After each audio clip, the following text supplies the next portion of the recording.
Hi అండి, welcome to deluxe cricket info. ఈ వీడియోలో మనం చేయబోయే అనాలిసిస్ వచ్చేసరికి Lucknow super Giants. Lucknow super Giants యాక్చువల్గా లాస్ట్ సీజన్ చాలా డిజాస్టర్ అని చెప్పాలి. బికాస్ కెప్టెన్ రిషబ్ పంతే అసలు ఫామ్లో లేడు అండ్ ఫిట్గా కూడా లేడు కంప్లీట్గా.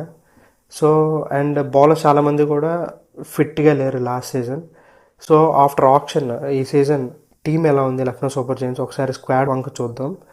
బ్యాటర్స్ వచ్చేసరికి captain Rishabh Pant, Aiden Markram, Mitchell Marsh, Himmat Singh, Angkrish Raghuvanshi, Josh Inglis, Nicholas Pooran, Mukul Choudhary. అలాగే ఆల్రౌండర్స్ వచ్చేసరికి అబ్దుల్ సమద్, షాబాజ్ అహ్మద్, వనిందు హజరంగా, ఆయుష్ బదోని, ఆరిషన్ కులకర్ణి. అండ్ బౌలర్స్ వచ్చేసరికి ట్రేడ్ లో వెళ్ళుకున్న Mohammed Shami, Avesh Khan, Siddharth, Digvesh Singh, Akash Singh, Prince Yadav, Arjun Tendulkar, Enrique Nokia, Mayank Yadav and motion Khan. So వీళ్ళ టీమ్ కి ఖచ్చితంగా ప్లే ఆఫ్స్కి వెళ్ళే ఛాన్సెస్ అయితే ఉన్నాయి. బట్ అదంతా లక్ కలిసి వస్తేనో లేదా ఖచ్చితంగా ఏదన్నా ప్లేయర్ బాధ్యతగా తీసుకుని బాగా ఆడితేనో తప్ప ఈ టీమ్ కి ఛాన్సెస్ అయితే చాలా తక్కువగా ఉంటాయి. కెప్టెన్ రిషబ్ పంత్ ఫామ్ ఒకటి మెయిన్ ఇక్కడ.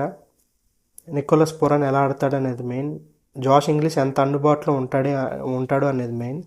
అండ్ మిచెల్ మార్ష్ ఖచ్చితంగా ఆల్రౌండింగ్ పెర్ఫార్మెన్స్ చేస్తాడా, బౌలింగ్ కూడా వేస్తాడా.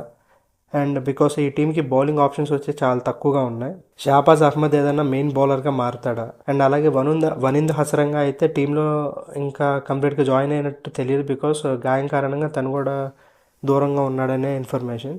అండ్ మొహమ్మద్ షమి వచ్చేసి లాస్ట్ సీజన్ ఎస్ఆర్ఎస్ తరపున చాలా డిజాస్టర్ సీజన్ అని చెప్పాలి. సో ఈసారి మొహమ్మద్ షమి ఎలా ఆడతాడు, బికాస్ రంజీలో తన కంబ్యాక్ ఇచ్చిన తీరు మనం చూసాం కాబట్టి ఖచ్చితంగా మొహమ్మద్ షమి ఆడతాడా. అండ్ మొహమ్మద్ షమి, ఆవేష్ ఖాన్, దిగ్వేష్ సింగ్, నెక్స్ట్ మయాంక్ యాదవ్ ఉంటాడా, మోషన్ ఖాన్ ఉంటాడా, ఎన్రిక్ నోకియా అందుబాటులో ఉన్నాడా. సో ఇది నా analysis of Lucknow super Giants.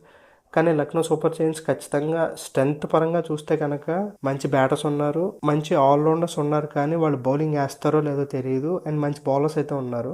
But ఈ టీం ఓవరాల్ బ్యాలెన్స్ ఎలా ఉంది అనేది మనం ఖచ్చితంగా చూడాల్సిందే. సో ఇది నా analysis of Lucknow super Giants. So ఖచ్చితంగా సబ్స్క్రైబ్ చేయండి, లైక్ ఇవ్వండి.